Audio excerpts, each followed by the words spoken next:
Hi there, I'm going to show you how to replace the battery in this Volkswagen key fob. This is out of a 2018 Atlas. And really all you need is your replacement battery. This takes one 2032 battery. You can get these off Amazon. They're really inexpensive. There's a link below in the description that will take you right to Amazon and you can get what you need. Alright, so what you want to do is go ahead and remove that valet key. Now, this is the side that's going to be coming up.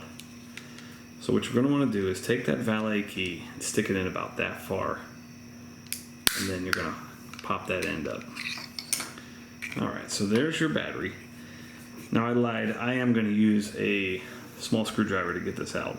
I think that would just be a lot easier than try to dig it out with the valet key.